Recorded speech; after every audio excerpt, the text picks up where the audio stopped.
Nous pouvons maintenant nous lever pour le début de la célébration. Avec rythme.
Nous sommes rassemblés dans cette Église au nom du Père et du Fils et du Saint-Esprit.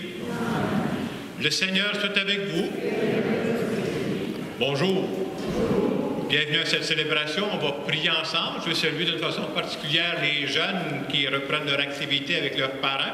On va prier ensemble. Je veux aussi saluer les gens qui vont prier avec nous via YouTube, parce que vous savez que notre messe est enregistrée. Et en fin de semaine, je me suis habillé en violet, mais c'est pas juste parce que c'est dans ma palette. Je me suis habillé en violet parce que c'est le début du carême, la première fin de semaine du carême.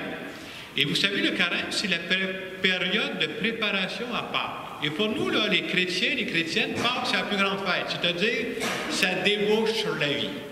Nous autres, on croit que la vie que Dieu nous a donnée, là, ça finira jamais. Et on peut rencontrer des difficultés en cours de route, là.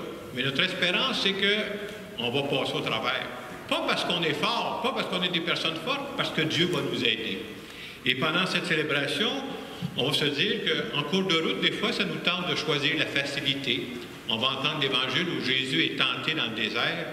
Mais quand on met Dieu avec nous, on est capable de relever beaucoup de défis. Je vous invite à vous asseoir.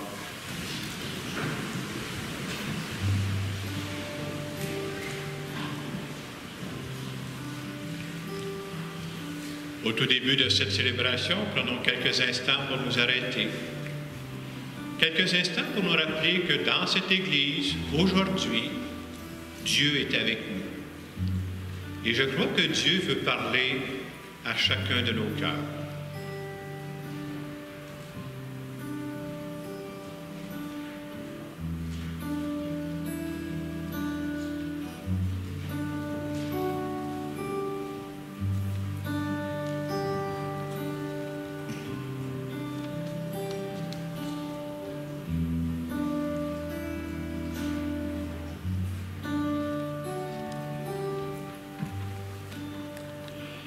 Seigneur Jésus, tu n'as pas cherché à faire comme tout le monde. Pour toutes les fois, je me contente de faire comme tout le monde, plutôt que de suivre mes convictions. Je te demande pardon. Seigneur, prends pitié. Seigneur, tu prenais du temps pour nourrir ta vie spirituelle. Pour toutes les fois où je ne pense pas à me garder du temps pour toi, Seigneur, je te demande pardon. Ô Christ, prends pitié. Seigneur Jésus, tu avais des priorités claires dans ta vie. Pour toutes les fois où je ne fais seulement ce qui me tente, je te demande pardon. Seigneur, prends pitié. Que ce Dieu qui nous aime et qui marche avec nous, qu'il nous bénisse. Le Père, le Fils et le Saint-Esprit. Amen. On peut se lever pour la prière. Je prends la prière qui est au bas de la page 4 dans les prions. Dieu Tout-Puissant, toi qui nous invites chaque année à vivre le carême en vérité, donne-nous de progresser dans l'intelligence du mystère du Christ et d'en rechercher la réalisation par une vie qui lui corresponde. Lui qui vit et règne avec toi dans l'unité du Saint-Esprit, Dieu pour les siècles des siècles. Amen.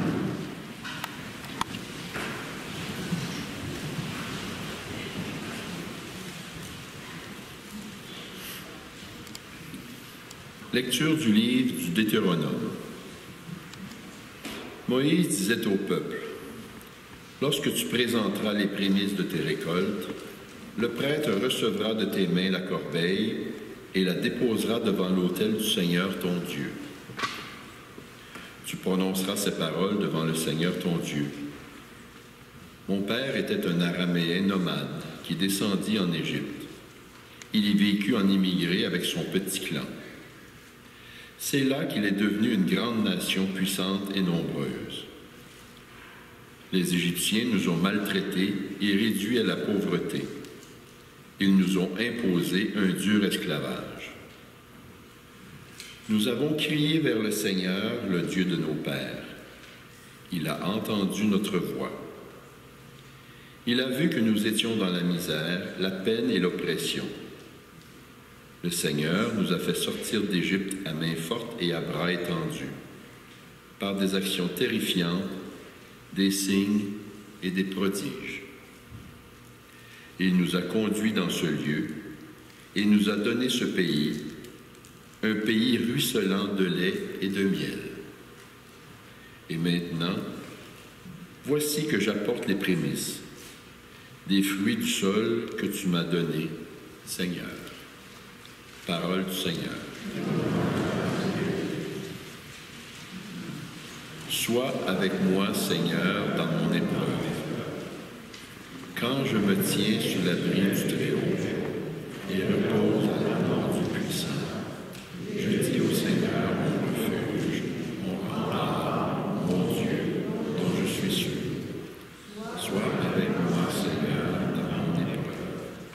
Le malheur ne pourra te toucher, ni le danger approcher de ta demeure. Il donne une mission à ses anges de te garder sur tous tes chemins. Sois avec moi, Seigneur, dans mon épreuve. Ils te porteront sur leurs mains pour que ton pied ne heurte les pierres. Tu marcheras sur la vipère et le scorpion. Tu écraseras le lion et le dragon.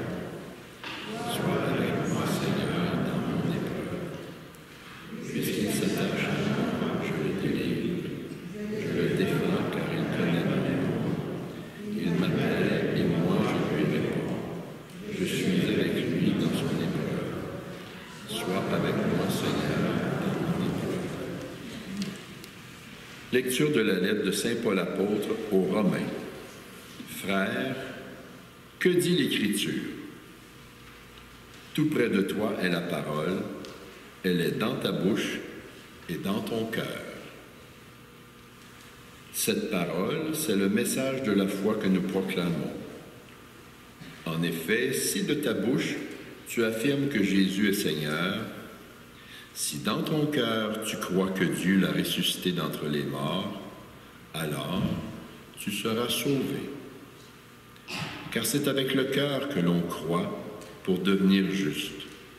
C'est avec la bouche que l'on affirme sa foi pour parvenir au salut. En effet, l'Écriture dit « Quiconque met en lui sa foi ne connaîtra pas la honte. » Ainsi, entre les Juifs et les païens, il n'y a pas de différence. Tous ont le même Seigneur, généreux envers tous ceux qui l'invoquent. En effet, quiconque invoquera mon nom du Seigneur sera sauvé. Parole du Seigneur.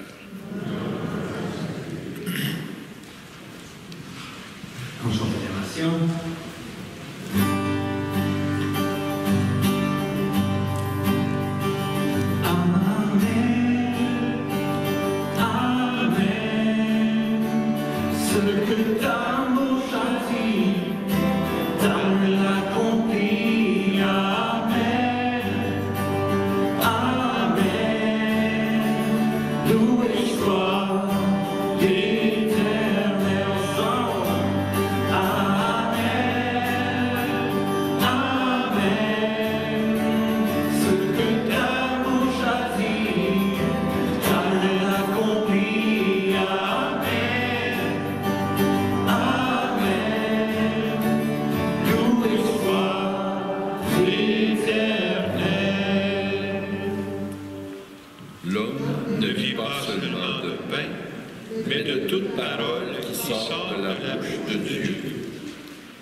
Le Seigneur soit avec vous.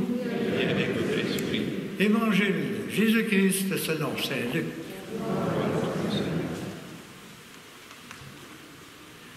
En ce temps-là, après son baptême, Jésus, rempli d'Esprit Saint, quitta les bords du Jourdain. Dans l'Esprit, il fut conduit à travers le désert, où pendant 40 jours, il fut tenté par le diable. Il ne mangea rien durant ces jours-là, et quand le temps fut écoulé, il eut faim. Le diable lui dit alors, « Si tu es le Fils de Dieu, ordonne à cette pierre de devenir du pain. » Jésus répondit, « Il est écrit, l'homme ne vit pas seulement de pain. » Alors le diable l'emmena plus haut et lui montra en un instant tous les royaumes de la terre et lui dit, « Je te donnerai tout ce pouvoir et dans la gloire de ces royaumes, car cela m'a été remis et je le donne à qui je veux.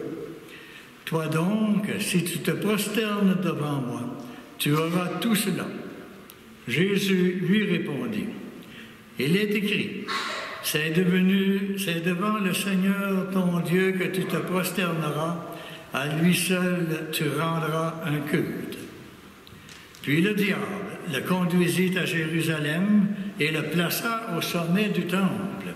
Et il lui dit, « Si tu es le Fils de Dieu, d'ici, jette-toi en bas, car il est écrit, il donnera pour toi à ses anges l'ordre de te garder. Et encore, ils te porteront sur leurs mains, de peur que ton pied ne heurte une pierre. » Jésus lui fit cette réponse.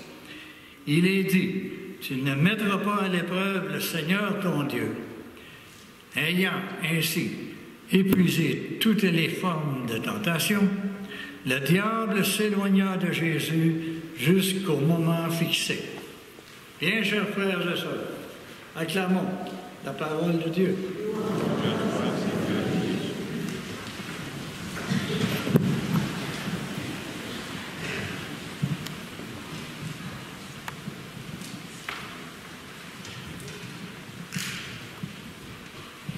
Je vais continuer aujourd'hui une série d'homélies que j'ai commencée la semaine passée et qui a pour titre « Sérieusement, mon Dieu ». Et dans cette série d'homélies, j'essaie de présenter des situations qui sont plus difficiles, dans le sens que des situations qui nous amènent à nous questionner sur notre foi. Et c'est important de se poser ces questions-là parce que quand arrivent des situations difficiles de la vie, bien, ça serait facile de tout laisser tomber. Entre autres, on voyait la semaine passée des situations difficiles, c'est des fois, on croit que Dieu est dans notre monde, on croit un Dieu d'amour. Mais quand arrivent des difficultés, où est-il ton Dieu d'amour? Et je donnais l'exemple la semaine passée, je ne sais pas, moi, ta fille se fait frapper par un chauffeur en boisson, puis elle meurt. On disait, où est-il ton Dieu d'amour? Mais pensez-vous vraiment que Dieu voulait ça? Pensez-vous vraiment que c'était la volonté de Dieu? Ce n'est pas la volonté de Dieu. Mais on disait la semaine passée, c'est important de se rappeler que Dieu nous a donné la liberté. Et la vraie question, c'est qu'est-ce qu'on fait avec notre liberté? Le problème de cet accident-là, c'est pas que Dieu voulait que cette fille-là meure, pas du tout. Mais c'est cet homme-là, le chauffeur, qui n'a pas respecté sa liberté. Hein? Qu'est-ce qu'il a fait avec sa liberté? Et aujourd'hui, on va voir une autre situation qui peut nous poser question à l'occasion. Des gens vont dire, hey, moi je prie, là, puis je fais des demandes à Dieu, puis des bonnes demandes. Là, je ne demande pas n'importe quoi, puis on dirait qu'il ne me répond pas, ou il répond non. Là. Et tellement des gens disent, bien, ça fait quelques fois que je prie, mais moi, si c'est comme ça, j'y crois plus à ce Dieu-là. Je laisse tomber ce Dieu-là, je vais prendre mes distances de l'Église face à ça. Et je pense que c'est important de s'arrêter à ce genre de situation-là, parce qu'on est tous confrontés à ça. Vous avez peut-être déjà fait des demandes. Moi, j'en ai fait des demandes, puis apparemment, c'était non. C'est important de savoir que dans certaines situations, oui, peut-être que Dieu va répondre non, ou en tout cas, apparemment, c'est ça. Pourquoi il fait ça? Nous, on a une vision très limitée de la vie. Hein? Moi, je vois certains éléments, mais Dieu a une vision beaucoup plus large. Parfois, Dieu dit non pour me protéger. Parce qu'il sait que si je m'en vais dans telle direction, là, moi, ce n'est pas dans mon radar, là, mais il pourrait m'arriver une situation mauvaise que je ne voudrais pas. D'autres fois, c'est bon de savoir, puis il faut se le dire, là, que je fais une belle demande à Dieu, puis je ne demande pas n'importe quoi, je demande des belles affaires, là. Puis apparemment, il me dit non. Et dans ces cas-là, c'est comme si on veut se dire aussi, parfois Dieu dit non parce qu'il a vu quelque chose de plus beau encore que ce qu'on lui demande. Ça, c'est de faire confiance à Dieu. Hein? Ça demande de la confiance quand ça arrive. Et parfois aussi, Dieu peut sembler de dire non, là, mais il ne dit pas non. Vous savez ce qu'il est en train de dire? Pas tout de suite. Parce qu'il sait qu'il y a autre chose qui s'en vient, puis il dit, fais confiance à mon timing. Vous savez, les humains, on est tous pareils, puis je suis là-dedans. Moi, quand je veux régler quelque chose, vous savez quand est-ce que je veux régler, moi? Hier. Je veux que ça soit réglé tout de suite. Hein? Et Dieu, des fois, dit, j'ai besoin de temps pour préparer ton cœur pour l'étape qui s'en vient dans ta vie. Fais confiance à ça. Et justement, on va voir que ces noms-là que Dieu semble nous dire, parfois, c'est pour être capable de dire des oui solides. Dieu ne veut pas qu'on dise des oui à moitié. Là. Des oui solides, ça fait vivre. On va voir aujourd'hui, puis on le voit dans le récit des tentations de Jésus au désert, que Jésus a dit des noms. Pourquoi? Pour dire des oui solides.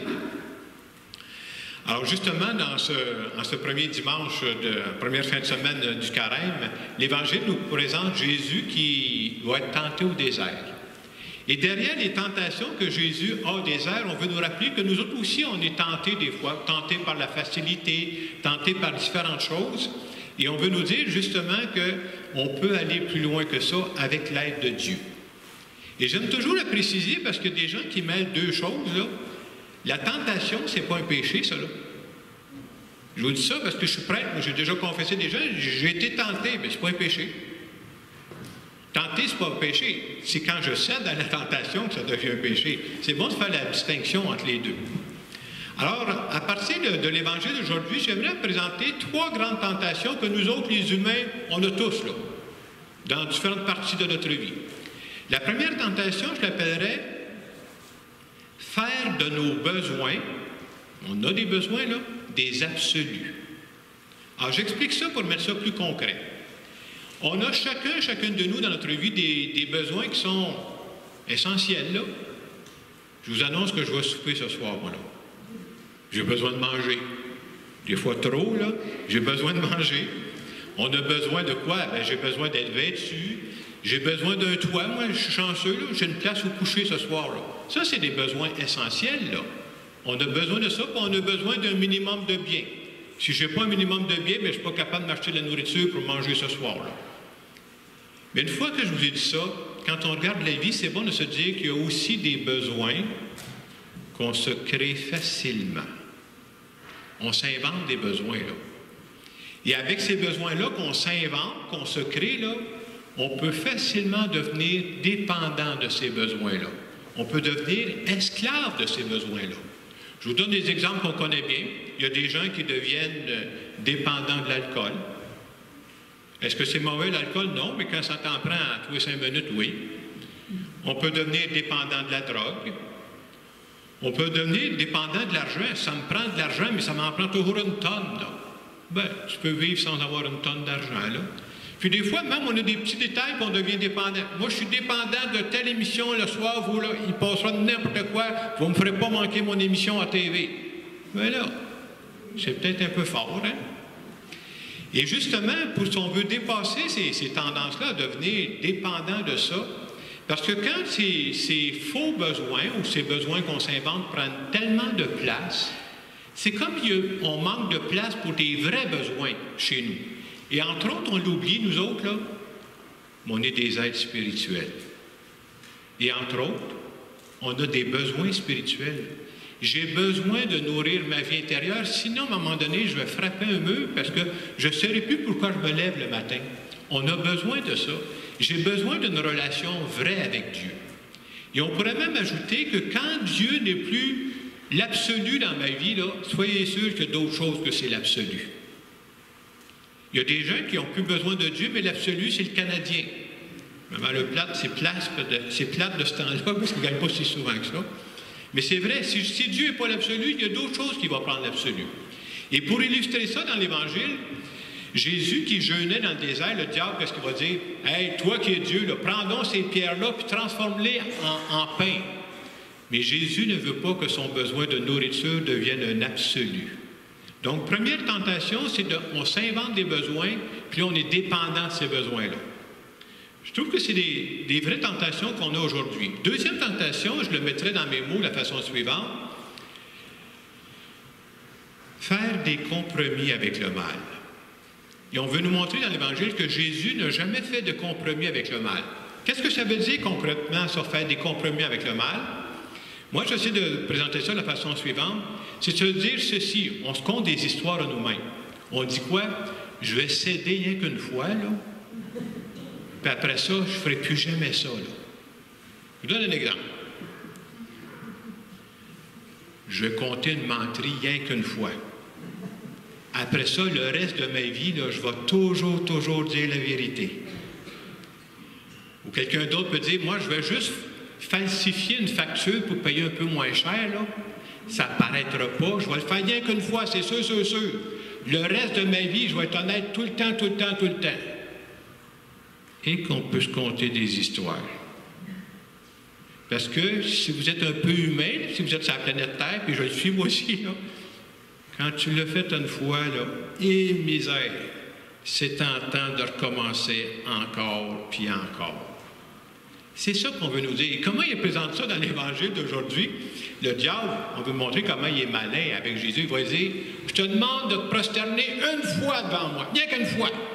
Puis après ça, Jésus dit, non. Jésus ne fait pas de compromis avec le mal. Jésus a dit, c'est devant le Seigneur ton Dieu que tu te prosterneras. Jésus refuse de céder une première fois parce qu'il sait à quoi ça peut conduire. Donc, deuxième tentation, le compromis avec le mal. Rien qu'une fois. Vous voyez, c'est subtil un peu, hein? Mais on vit tous des situations un peu semblables à ça, peu importe le domaine.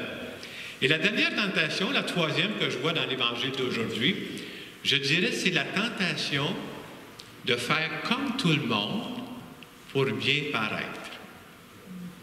Et dans l'Évangile, le diable va dire à Jésus qui est placé au haut, il dit, toi, là, tu es le Fils de Dieu, il dit, saute en bas, il n'y a pas de problème, il dit, ton Père va envoyer des anges pour te protéger, puis tout ça. Et Jésus n'est pas venu sur terre pour faire un spectacle. Jésus n'est pas venu sur terre pour être populaire. Hein? La preuve, là, pour un gars qui est populaire, regardez comment il a fini. Ce n'est pas exactement ça. Mais c'est bon que nous dire que nous autres, là, on est tentés par ça. C'est-à-dire, ben j'aime ça, moi, quand je suis populaire auprès des autres. J'aime ça quand je suis aimé auprès des autres. Hein? Et le danger, c'est qu'on recherche tellement ça que ça finit par nous faire prendre des décisions qui ne sont pas tellement vraies. Regardez, entre autres, dans les écoles, quand les gens commencent à fumer, qu'est-ce qu'ils vont faire? C'est un ami qui dit « Hey, t'es game, hein? Tu vas fumer avec nous autres. Hein? » Ben oui, mais pour ne pas déplaire, pour faire comme tout le monde, ben je commence à fumer. C'est souvent comme ça, hein? C'est pour faire comme tout le monde qu'on commence. Et c'est quoi la question que ça nous pose, cette tentation-là? C'est de dire, est-ce que j'ai le courage de mes convictions? Est-ce que j'ai le courage de mes convictions, même quand ce n'est pas la saveur du mois? Ah, c'est pas populaire de ce temps-là. C'est-tu ma conviction pareil, hein? Et de tenir à ça, justement, ça nous montre que nous autres, les chrétiens, les chrétiennes, notre premier but, ce n'est pas de chercher la popularité. Notre premier but, ce n'est pas de faire un show spectaculaire. Non, ce n'est pas ça. Notre premier but, c'est de vouloir faire le bien comme Jésus-Christ. Et même si ce n'est pas populaire. Vous savez pourquoi? Parce que parfois, le bien, il dérange. Et quand on lit les textes du Nouveau Testament, les premiers chrétiens, là, ils dérangeaient le monde. Pourquoi? Parce qu'ils vivaient différemment des autres. Alors, si je vous parle de ça ce matin, c'est pour nous rappeler, cet après-midi, c'est pour nous rappeler que nous autres aussi, on a ces tentations-là. C'est-à-dire qu'on est porté des fois à avoir des besoins qu'on s'invente, qu'on fait un absolu. Des fois, je suis porté à dire, bien, rien qu'une fois, là, puis je ne recommencerai plus jamais. L'autre fois, bien, je vais faire comme tout le monde. Je sais que ce n'est pas ça que je ferais, mais je suis gêné devant les autres, parce que si je ne fais pas comme les autres, vous savez ce qu'ils vont me dire? Ils vont me poser des questions, là. Et j'ai honte de répondre. Je suis gêné de répondre. Mais en même temps, ce que je veux vous dire, la bonne nouvelle, là, c'est que Dieu nous aide dans tous ces domaines-là. J'aime toujours dire, plus j'avance dans ma vie spirituelle, plus je suis convaincu de ça, arrêtez de forcer. Arrêtez de compter juste sur vos forces. Demandez l'aide de Dieu et c'est surprenant ce qu'on est capable de faire avec l'aide de Dieu. En terminant cette homélie, je voudrais simplement faire une prière en notre nom à tous. On peut juste se recueillir quelques secondes.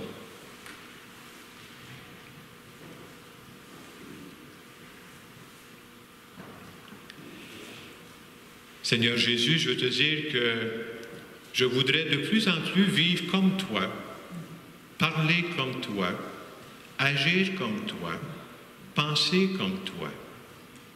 Mais tu me connais, tu sais que je suis une personne fragile et je peux me laisser tenter à bifurquer.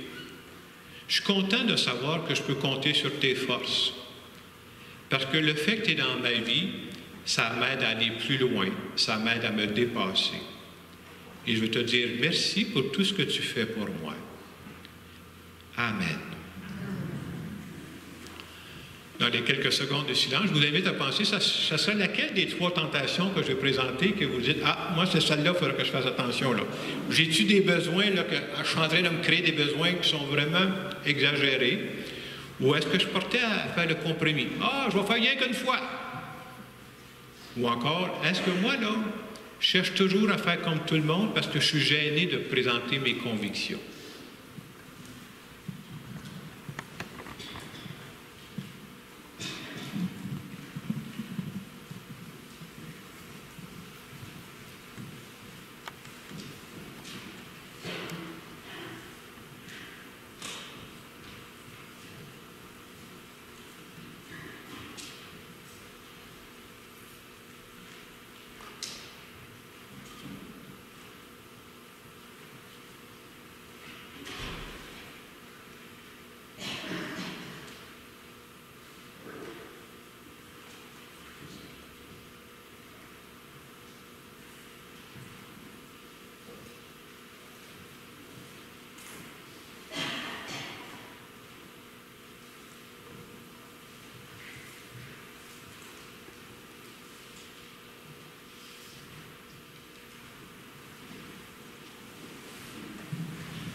Nous allons maintenant redire notre foi que nous croyons que Dieu nous rend plus forts pour faire face à la vie.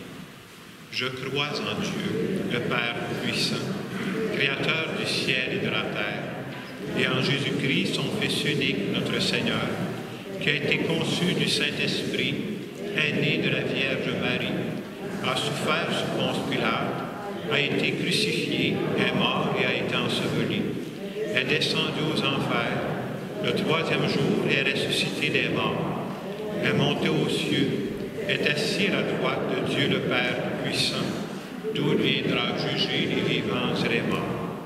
Je crois en l'Esprit Saint, à la Sainte Église catholique, à la communion des saints, à la rémission des péchés, à la résurrection de la chair, à la vie éternelle. Amen. Je vous invite à vous asseoir.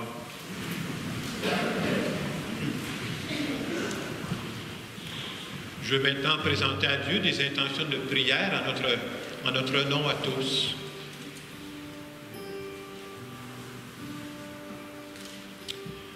Vous savez, pareil comme moi, tout ce qui se passe présentement en Ukraine. Et pendant cette période du carême, le pape nous demande de prier d'une façon spéciale pour ces personnes. Alors j'aimerais qu'on prie pour toutes ces personnes qui sont en train de quitter le pays, souvent des femmes, des enfants, alors que les hommes restent dans le pays, et des gens qui ne savent pas s'ils vont se revoir.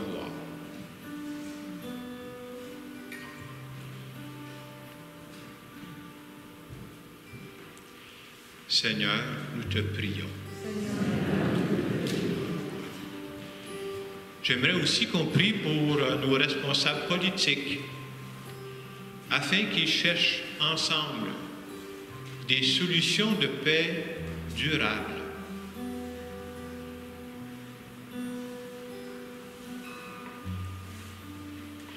Seigneur, nous te prions. Aujourd'hui, j'aimerais qu'on prie pour les jeunes qui viennent de vivre leur démarche avec les adultes qui les accompagnent, les parents, les grands-parents, afin que cette démarche les aide à grandir dans leur foi.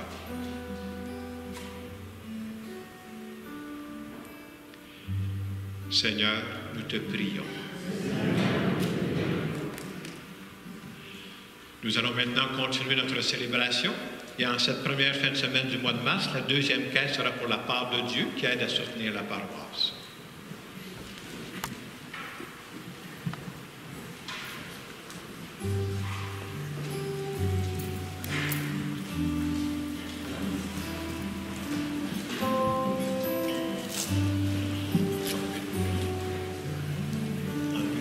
Je viens t'ouvrir, Seigneur,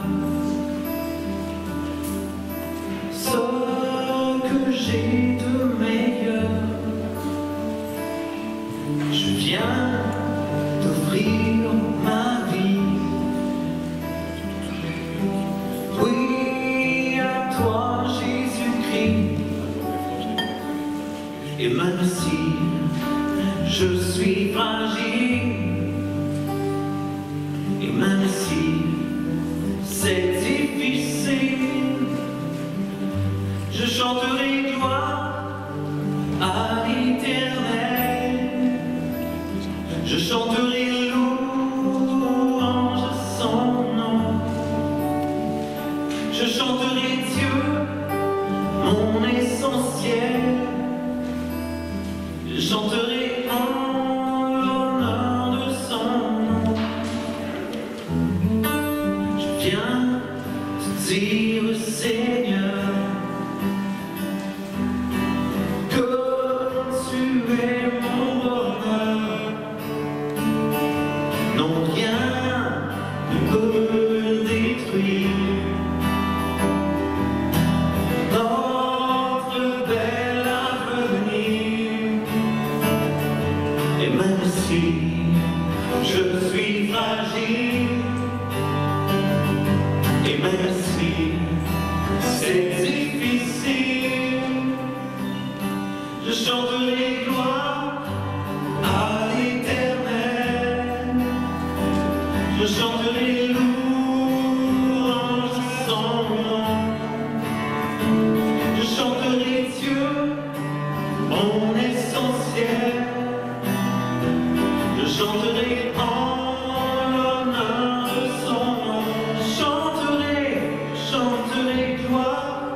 à l'Éternel, chanterai louange.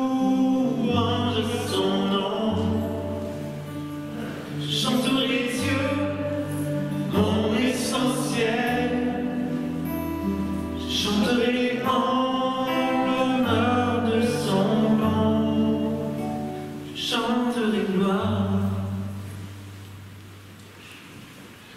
Prions ensemble au moment d'offrir le sacrifice de toute l'Église.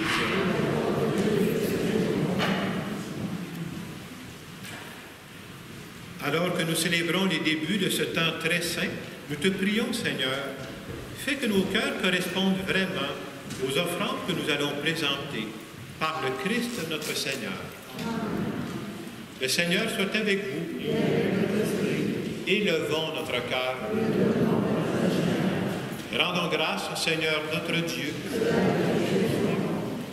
Vraiment, il est juste et bon pour ta gloire et notre salut de t'offrir notre action de grâce toujours et en tout lieu. Seigneur, Père très saint, Dieu éternel et tout-puissant, par le Christ notre Seigneur. En jeûnant 40 jours au désert, il consacrait le temps du carême. Lorsqu'il déjouait les pièges du tentateur des origines, il nous apprenait à écarter le ferment du mal. Ainsi pourrons-nous célébrer dignement le mystère pascal et enfin passer à la Pâque éternelle. C'est pourquoi, avec la multitude des anges et des saints, nous chantons l'hymne de ta gloire et sans fin nous proclamons.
Tu es vraiment saint, Dieu de l'univers.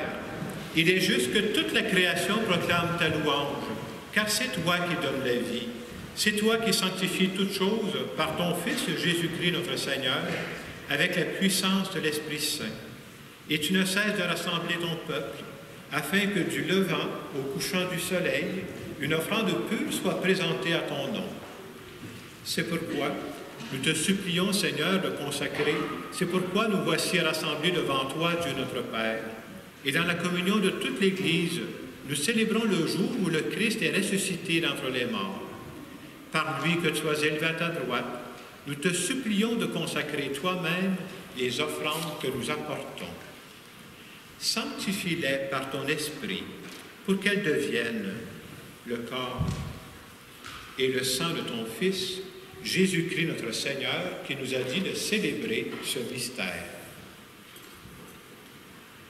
La nuit même où il fut livré, il prit le pain. En te rendant grâce, il dit la bénédiction. Il rompit le pain et le donna à ses disciples en disant « Prenez et mangez-en tous. Ceci est mon corps livré pour vous. »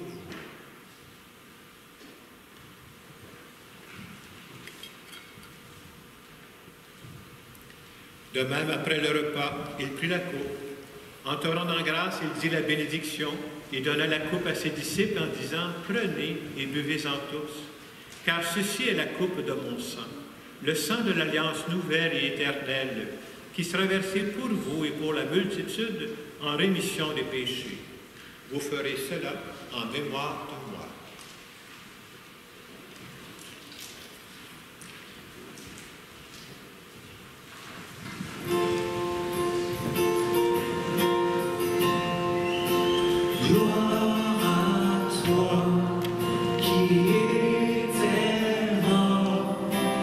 Gloire à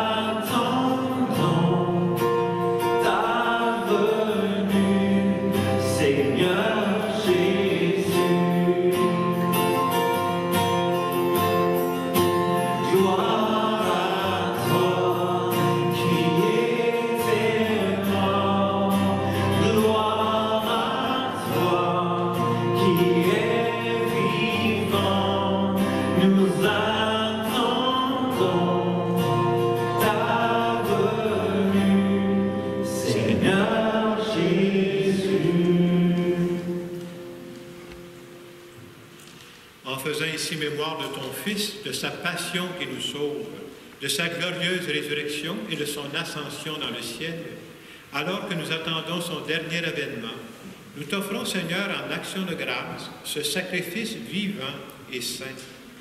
Regarde, nous t'en prions, l'oblation de ton Église, et daigne reconnaître ton Fils qui, selon ta volonté, s'est offert en sacrifice pour nous réconcilier avec toi. Quand nous serons nourris de son corps et de son sang et remplis de l'Esprit Saint, accorde-nous d'être un seul corps et un seul esprit dans le Christ. Que l'Esprit Saint fasse de nous une éternelle offrande à ta gloire, pour que nous obtenions un jour l'héritage promis avec tes élus, en premier lieu la bienheureuse Vierge Marie, Mère de Dieu, avec Saint Joseph, son époux, les bienheureux apôtres, les glorieux martyrs, Sainte Eugénie et tous les saints qui ne cessent d'intercéder auprès de toi et nous assurent de ton secours. Et maintenant, nous te supplions, Seigneur, par le sacrifice qui nous réconcilie avec toi, étends au monde entier le salut et la paix. Affermis ton Église en pèlerinage sur la terre, dans la foi et la charité, en union avec ton serviteur, notre pape François, notre évêque Christian, l'ensemble des évêques, les prêtres, les diacres et tout le peuple que tu as racheté. Écoute en ta bonté les prières de ta famille que tu as voulu rassembler devant toi. Dans ta miséricorde, ramène à toi, Père très aimant, tous tes enfants dispersés. Pour nos frères et sœurs défunts, et pour tous ceux qui ont quitté ce monde et trouvent grâce devant toi, nous te prions.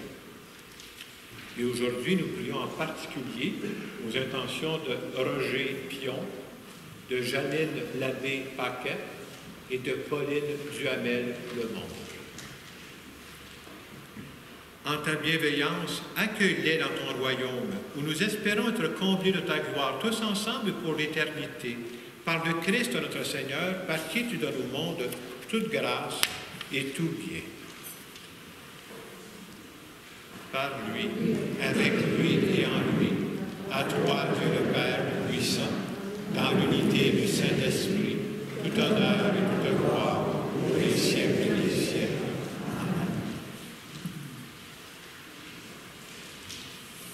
Comme nous le recommande notre pape, je nous invite à prier d'une façon spéciale de notre Père aux intentions de toutes ces personnes qui vivent ce terrible drame en Ukraine.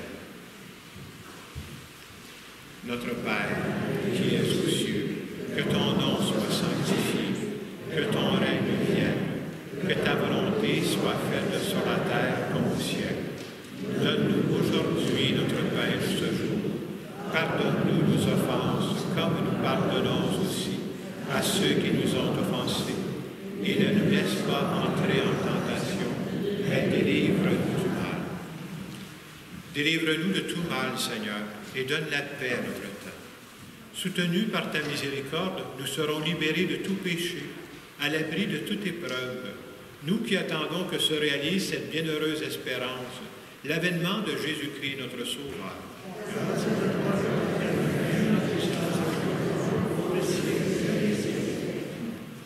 Seigneur Jésus-Christ, tu as dit à tes apôtres, je vous laisse la paix, je vous donne ma paix. Ne regarde pas le péché, mais la foi de ton Église, pour que ta volonté s'accomplisse. Donne-lui toujours cette paix et conduis-la vers l'unité parfaite, toi qui vis et règnes pour les siècles des siècles. Amen. Et que la paix du Seigneur soit toujours avec vous.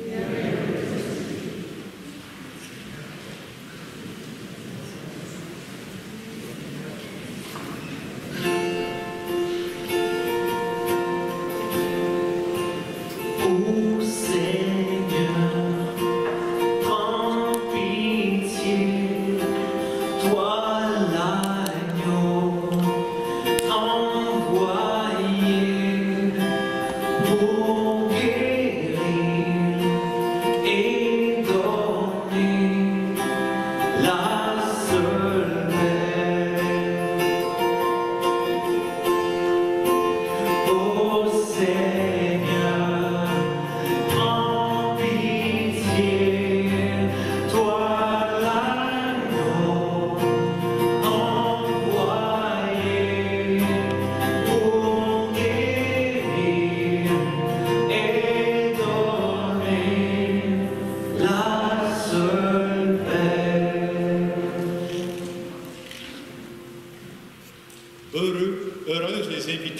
du Seigneur. Voici l'agneau de Dieu qui enlève le péché du monde. Seigneur, je ne suis pas digne de te recevoir, mais dis seulement une parole et je serai guéri.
Combien il est bon d'entendre ta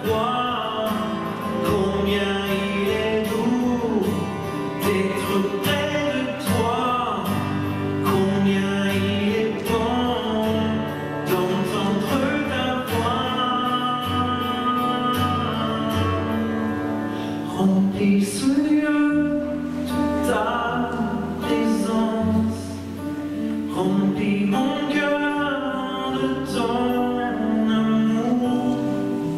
Remplis ma vie de ta splendeur.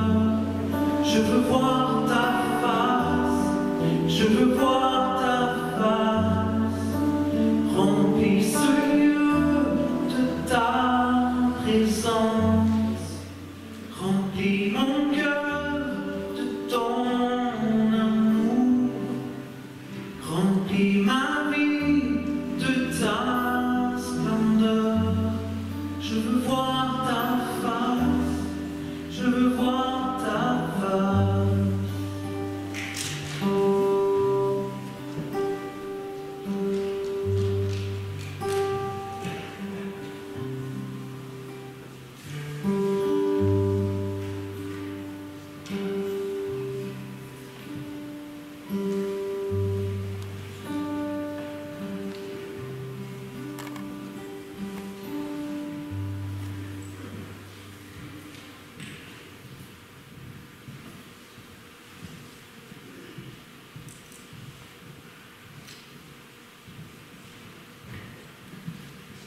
Je veux dire merci à Mathieu de nous avoir été priés. Merci Mathieu. Content de vous avoir.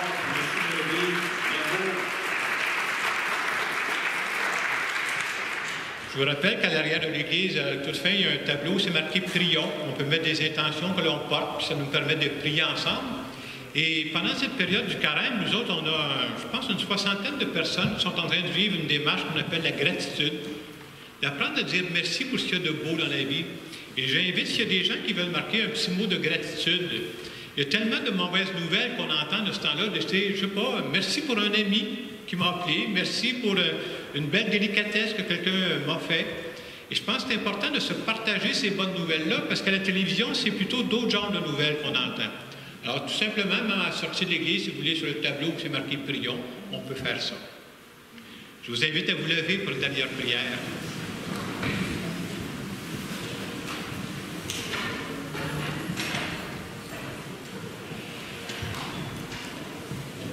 Restauré par le pain du ciel qui nourrit la foi, stimule l'espérance et fortifie la charité, nous t'en prions, Seigneur. Apprends-nous à toujours avoir faim de celui qui est le pain vivant et vrai, et à vivre de toute parole qui sort de ta bouche. Par le Christ notre Seigneur. Amen. Prenons quelques secondes pour nous recueillir. Par ta parole, Seigneur, tu nous as rappelé que c'est vrai que nous sommes des personnes fragiles, nous sommes facilement tentés, mais avec toi, dans notre vie, on peut aller beaucoup plus loin. Merci de nous bénir. Au nom du Père, et du Fils, et du Saint-Esprit. Allez dans la paix du Christ. Bonne semaine.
Je